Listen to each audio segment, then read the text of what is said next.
Hello guys, welcome back to our channel Marathi family in Germany vlogs. तर आज एवढी जास्त टमाटे आलेली आहेत, एवढी. आता आज याचं वजन तर काही करणार नाही, कारण हे खूप जास्त दिसत आहेत. 2 बाउल भरून आहेत. आता या टमाट्यांचं काय करायचं मला तर काही समजतच नाही. रोज रोज काय टमाटे चटणी तर करू शकत नाही, पण 1-2 दिवस करेल, पण बाकीच्या टमाट्यांचं काय कराल. आता हे आजीला पण द्यायचं, म्हणजे हा आजीला पण देऊ शकतो मी हे सगळे टमाटे, पण सगळे नाही, काही टमाटे देईल. पण पाहूया. मी श्रुतीला पण सांगितलं की एवढे जास्त टमाटे आलेले आहेत. ती म्हणते की तुम्हीच काहीतरी करा, याची चटणी करा किंवा काहीतरी करा याचं, पण काय करावं समजत नाही. तर एवढी जास्त टमाटे आलेले आहेत. पण चला, आता तर याला आपण फ्रीजमध्ये ठेवूया, नंतर बघूया याचं काय करायचं. कारण आपल्याला जायचं आहे गाडीची सर्व्हिसिंग करण्यासाठी. इथे एक ATU हे एक गॅरेजची चेन आहे, तिथं चांगली सर्व्हिसिंग करतात. तर मी त्याची अपॉइंटमेंट पण घेतलेली आहे. तर लगेच आता निघूया. याला आधी ठेवून देतो मी फ्रीजमध्ये.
गाडीची सर्व्हिसिंग झाली वाटतंय.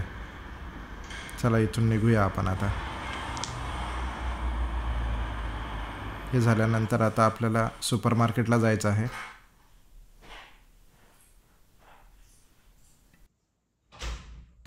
इथे चालताच इथे एक कोणीतरी इथे ही सायकल गिफ्ट केलेली आहे. म्हणजे ज्याला गरज आहे त्यांना घेऊन टाकायची.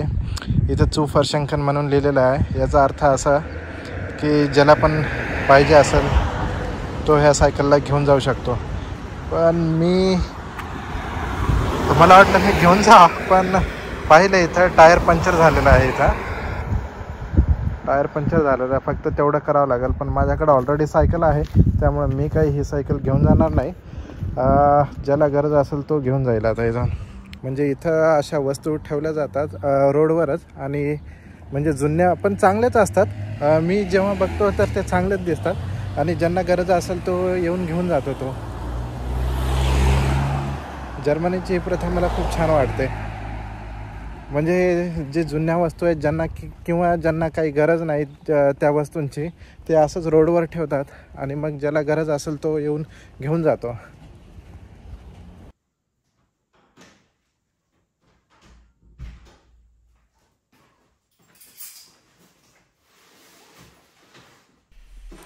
सुपर मार्केटहून मी ह्या गोष्टी आणलेल्या आहेत.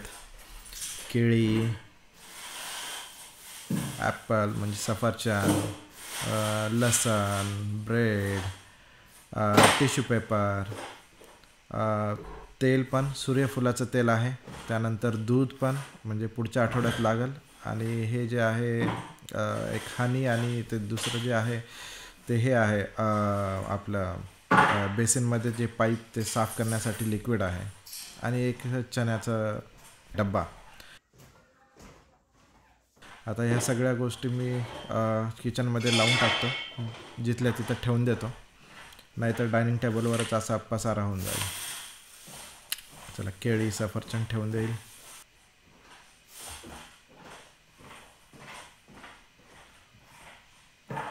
त्यानंतर दूध आणि चण्याचा डब्बा पण जिथल्या तिथं ठेवून देतो.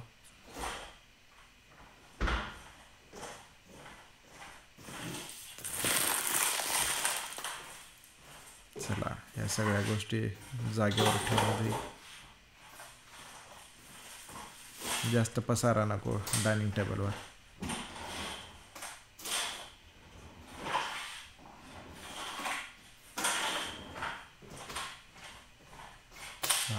बिल किती झालं पाहावं लागेल आता, म्हणजे बरोबरच झालं असेल. हां, तर टोटल बिल झालेलं आहे €15.41. तर आपण घेतलेलं आहे सुरुवातीला टिश्यू पेपर 95 सेंट, नंतर सूर्यफूल ऑइल €1.49, नंतर मध €3.19, पॉवर जेल €3.75, ओट्स 79 सेंट, दूध 99 सेंट, नंतर आहे चणे 59 सेंट, नंतर सँडविच ब्रेड 99 सेंट, सफरचंद €1.20, आणि केळी आहे €1.47. तर हे सगळं मिळून झालेलं आहे €15.41. पण त्याच्या पुढे जे ए बी दिसत आहेत ना, ते एक प्रकारचे टॅक्सेस आहेत. तर हे जे टॅक्सेस आहेत हे 2 कॅटेगरीमध्ये डिवाईड केलेले आहेत, ए आणि बी. ए म्हणजे जे घरच्या वापरण्याच्या गोष्टी आहेत त्यांना 19% आहे टॅक्स. वापरण्याच्या गोष्टी म्हणजे जसं की टिश्यू पेपर आहे आणि जेल आहे त्याला 19%, आणि जे खाण्याच्या गोष्टी आहेत त्यांना 7% टॅक्स लागलेला आहे. तर इथं MWST म्हणजे 75 आणि 70 हे टॅक्सेस लागलेले आहेत. ब्रुटो म्हणजे विथ टॅक्स आणि नेटो म्हणजे विदाऊट टॅक्स. तर ह्या त्याच्या किमती इथं दिलेल्या आहेत, आणि हे सगळे मिळून विथ टॅक्स टोटल याचं होते €15.41. तर अशा प्रकारे यांचं बिल असतं. तुम्हाला माझा आजचा ब्लॉग आवडला असेल तर लाईक, शेअर, सबस्क्राईब करायला विसरू नका. लवकरच भेटूया पुढच्या ब्लॉगमध्ये. तोपर्यंत बाय बाय.